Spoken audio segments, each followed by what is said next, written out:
नमस्कार, मैं हूं राज ठाकुर आपके साथ। आप देख रहे हैं न्यूज 18 पंजाब हरियाणा हिमाचल। बुलेटिन की शुरुआत कर रहे हैं आम आदमी पार्टी की महासम्मेलन रैली के साथ। मोगा की किसान महासम्मेलन में केजरीवाल की गरज सुनाई दी। केंद्र और कैप्टन सरकार पर केजरीवाल बरसते नजर आए। कैप्टन सरकार ने एक भी वादा पूरा नहीं किया, यह अरविंद केजरीवाल ने सीधा आरोप कैप्टन सरकार पर लगाया। दिल्ली में बिजली सस्ती तो पंजाब में क्यों नहीं? एक एक वादे हमने पूरे किए तो फिर कैप्टन सरकार क्यों नहीं कर रही? कैप्टन साहब से एक साल बाद बदला लेना है, केजरीवाल ने लोगों को संबोधित करते हुए यह बात कही। कृषि कानूनों के बहाने केंद्र पर निशाना साध दिया। किसानों को कभी खालिस्तानी कभी आतंकी कहा गया। लोगों को परेशान करने में केंद्र सरकार लगी है। तो कुल मिलाकर अरविंद केजरीवाल आज इस रैली के माध्यम से केंद्र सरकार और पंजाब की मौजूदा सरकार कैप्टन सरकार पर बरसते नजर आए।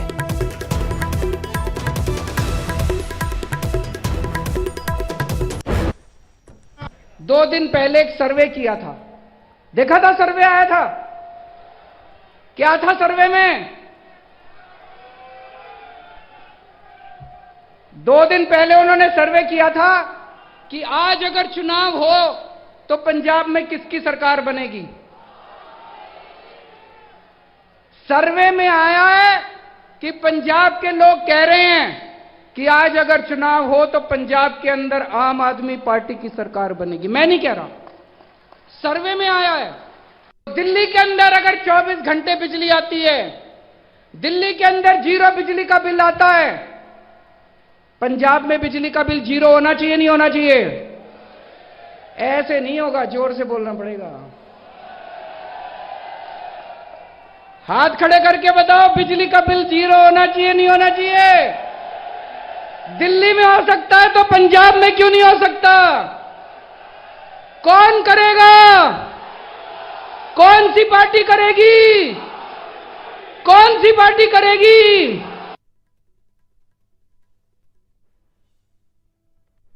कैप्टन साहब ने यह कार्ड 20 लाख लोगों के घर में बांटे थे।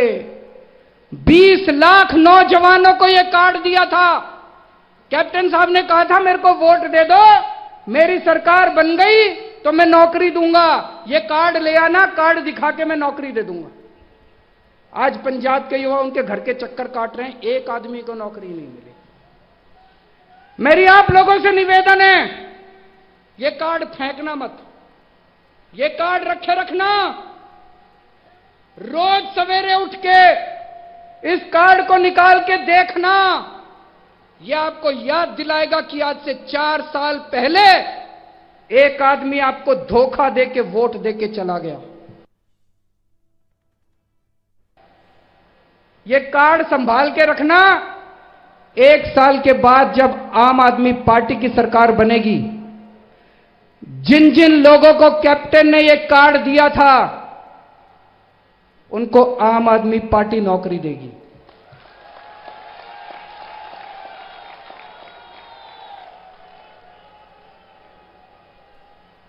जिन जिन लोगों को कैप्टन ने यह कार्ड दिया था, जब तक नौकरी नहीं मिल जाती तब तक आम आदमी पार्टी की सरकार आपको बेरोजगारी भत्ता देगी।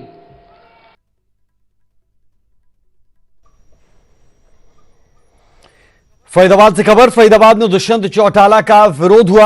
होली मिलन कार्यक्रम में पहुंचे थे दुष्यंत चौटाला। किसान नेताओं को पुलिस ने हिरासत में लिया। कई कांग्रेस नेताओं को हिरासत में इस दौरान लिया गया है। हम किसान से बात करने को तैयार है, दुष्यंत चौटाला की तरफ से यह बात भी कही गई। जी हां, दुष्यंत चौटाला ने कहा कि हम किसानों से बात करने के लिए तैयार है। बात इससे पहले भी हुई है, कई राउंड्स की बातचीत दिल्ली में चली थी, लेकिन हम देख रहे हैं कि लगातार हरियाणा में बीजेपी के नेताओं का विरोध हो रहा है और आज एक मर्तबा फिर दुष्यंत चौटाला का विरोध हुआ। दुष्यंत चौटाला की तरफ से इस दौरान कहा गया कि हम किसान नेताओं से बातचीत करने को तैयार हैं।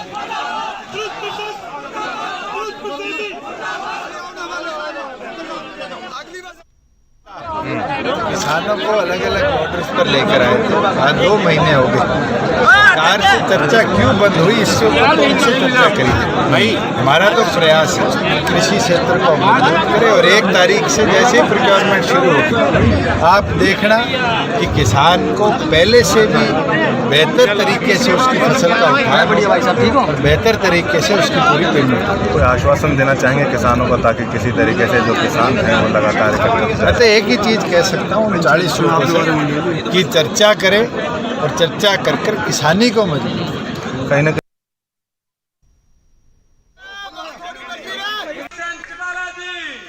चलिए सीधे रुख करते हैं फरीदाबाद से संवाददाता दीपक कुमार हमारे साथ जुड़े हैं। दीपक, जानकारी चाह रहे हैं कि दुष्यंत चौटाला यहां पहुंचते हैं, उनका विरोध होता है। क्या सारे किसान यहां पर विरोध के लिए पहुंचे थे या फिर पॉलिटिकल पार्टीज के लोग भी थे और उसके बाद दुष्यंत चौटाला इन तमाम विरोधियों को, प्रदर्शनकारियों को क्या कहते नजर आए? देखिए, बिल्कुल किसान संघर्ष समिति ने दरअसल ऐलान किया हुआ था कि फरीदाबाद में जब भी दुष्यंत चौटाला पहुंचेंगे तब उनका विरोध किया जाएगा। और आज हमने देखा कि कांग्रेस के पूर्व विधायक है पलवल से करण दलाल और उसके साथ कांग्रेस के नेता है जगन डागर और इनके साथ कई सारे कांग्रेसियों के साथ मिलकर काफी सारे किसान आज गांव नरियाला पहुंचे। नरियाला में जहां पर ये कार्यक्रम होना था, उस कार्यक्रम से कुछ दूर पहले पुलिस ने उनको रोक दिया। दुष्यंत चौटाला कार्यक्रम में पहुंचे तब ये सारे लोग इकट्ठे होकर दुष्यंत चौटाला का विरोध करने के लिए कार्यक्रम स्थल की तरफ बढ़े। तभी जो पुलिस है, पुलिस ने इन सबको हिरासत में लिया, हिरासत में गाड़ी में बैठाया और गाड़ी में बैठाकर इनको वहां से शिफ्ट कर दिया, इनको अलग अलग जगहों पर ले जाकर छोड़ दिया।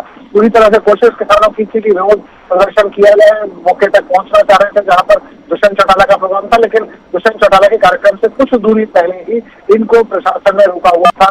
काफी संख्या में किसान थे और किसान साफ तौर पर यह कहते नजर आए कि जेजेपी जो पार्टी है वो किसानों की अपने आप को बताती है, किसानों की हितैषी अपने आप को बताती है।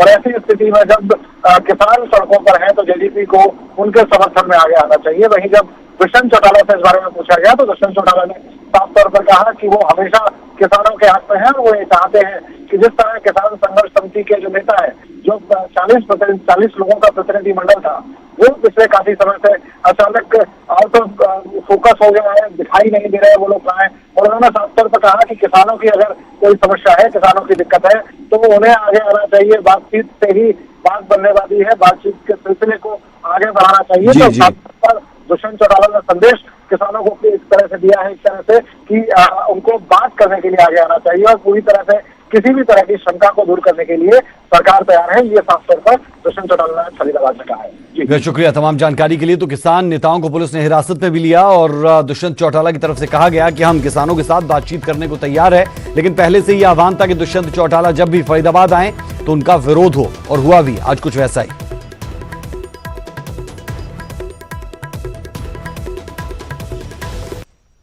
हरियाणा में बीजेपी नेताओं का विरोध लगातार जारी है। दादरी में सांसद धर्मवीर सिंह का किसानों ने विरोध किया और उन्हें काले झंडे भी दिखाए। दरअसल वीडियो कॉन्फ्रेंसिंग के जरिए सीएम ने दादरी को 26 करोड़ की 6 परियोजनाओं का शिलान्यास किया।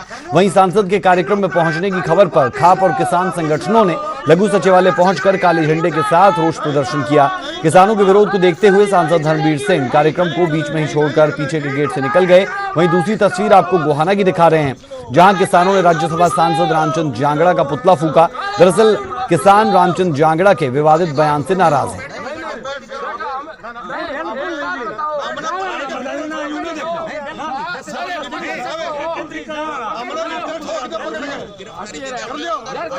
मुख्यमंत्री ने इंटरनेट के माध्यम से यहाँ कोई उद्घाटन करना था, तो ये चोरी छिपे आए थे। एतवार को तो छुट्टी का दिन होता है और यहाँ पे आया था और हमने जैसे ही पता चला सारी किसान भाई यहाँ पे मौजूद हो गए। बिल्कुल यहाँ विरोध प्रदर्शन दर्ज करवाया काले झंडे लेके और पीछे से बैकडोर के रास्ते से ट्रेजरी के दफ्तर तक तो आया, वो फिर अपनी गाड़ी लेके पीछे से ही भाग गया। जैसे प्रदेश के मुख्यमंत्री जी ने चंडीगढ़ से ही बैठकर प्रदेश के सभी डिस्ट्रिक्ट हेडक्वार्टर पर अभिसंबोधित किया है और यहाँ दादरी में भी तकरीबन 6-7 प्रोग्राम थे। मार्केटिंग बोर्ड, B&R और शायद एक रोडवेज।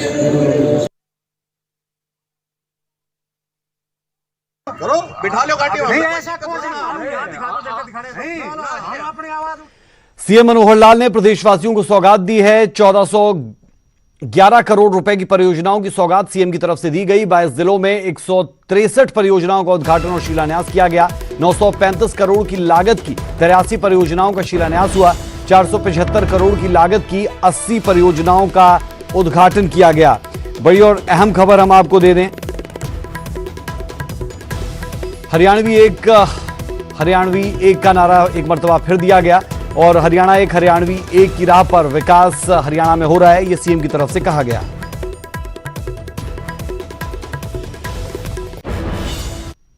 आज भी 163 प्रोजेक्ट ऐसे थे जो 1411 करोड़ के, अभी वो एक इन्फॉर्मेशन ऊपर थोड़ा गलत हो गई थी, वो 1141 बोला गया, वो 1411 है, वो अंक बदल जाता है कई बार, तो वो 1411 करोड़ के ऐसे 163 प्रोजेक्ट्स इनका शिलान्यास उद्घाटन किया है।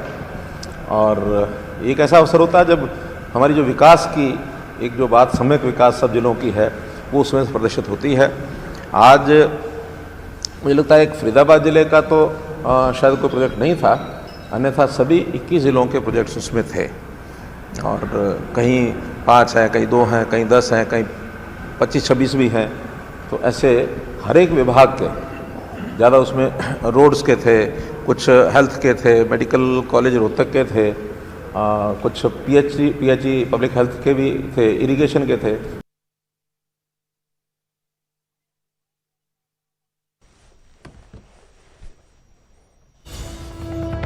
सीएम ने पंचकुला को भी करोड़ों की सौगात दी। विधानसभा अध्यक्ष ज्ञानचंद गुप्ता ने 2 परियोजनाओं का उद्घाटन और शिलान्यास किया और तमाम सौगातों के लिए सीएम मनोहर लाल का आभार भी जताया। स्पीकर ज्ञानचंद गुप्ता ने कहा कि मुख्यमंत्री ने विकास की दृष्टि से बीड़ा उठाया है। पंचकुला में फिल्म सिटी बनाने की घोषणा की। यहां पर कलाकार आएंगे, होटल उद्योग और बेरोजगारों को रोजगार मिलेगा।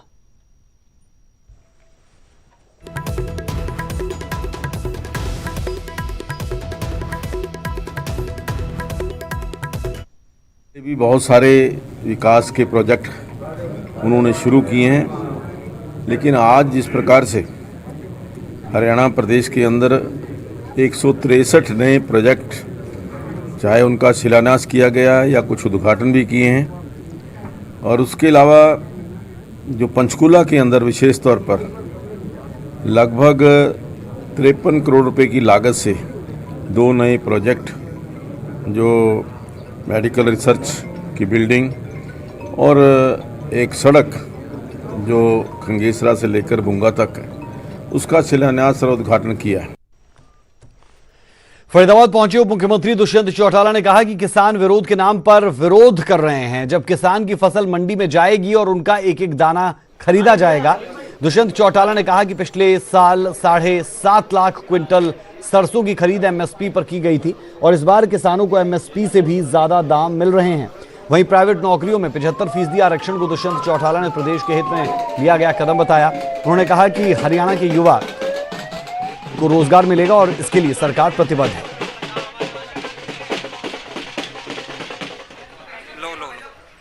विरोध है और जिस बात पे विरोध मुझे लगता है कि 1 अप्रैल से जब प्रोक्योरमेंट शुरू होगी और जो भ्रम फैलाया गया था उनकी मंडियाँ खत्म हो जाएगी, एमएसपी खत्म हो जाएगी, उस चीज़ को सरकार बेहतर तरीके से उनको जब ही समझा पाएगी जब उनकी फसल का एक एक रुपया उनके खाते में होगा। जिस दिन वो फसल लेकर आएंगे उस दिन किसान के पूरे अनाज को प्रोक्योर किया जाएगा, एमएसपी पे प्रोक्योर किया जाएगा। और आज रिजल्ट आ रहा है, जहाँ पिछले साल 7.5 लाख मेट्रिक टन सरसों हमने प्रोक्योर करी, आज सरसों।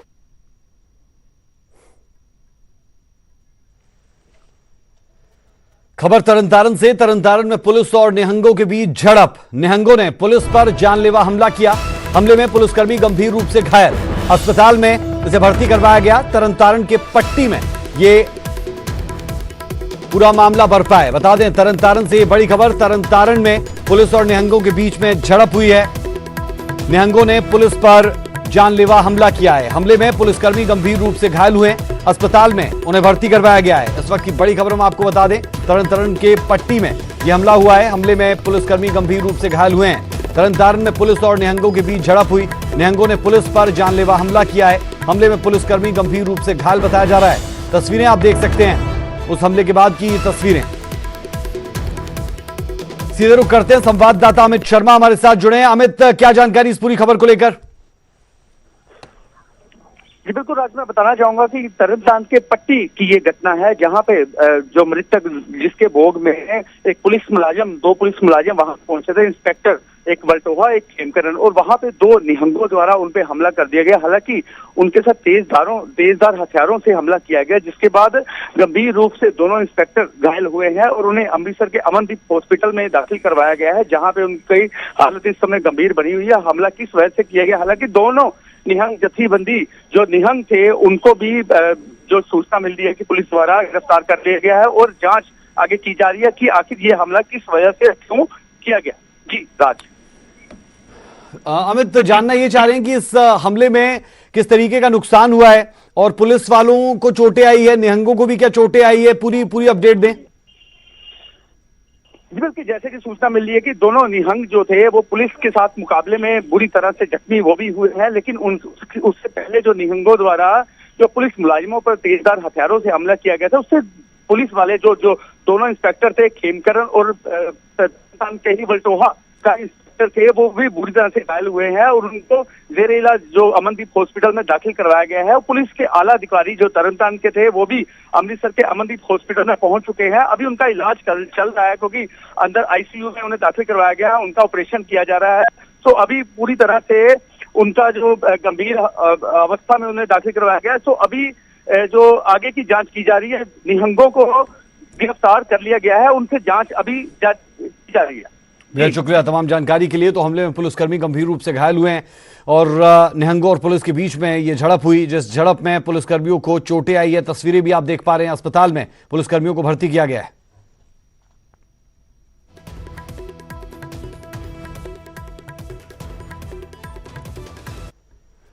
खेल मंत्री संदीप सिंह का बड़ा बयान सामने आया। हरियाणा हॉकी एसोसिएशन की मान्यता रद्द करने की मांग संदीप सिंह की तरफ से की गई है। हॉकी खिलाड़ियों से किया जा रहा अन्याय, संदीप सिंह की तरफ से यह बयान दिया गया।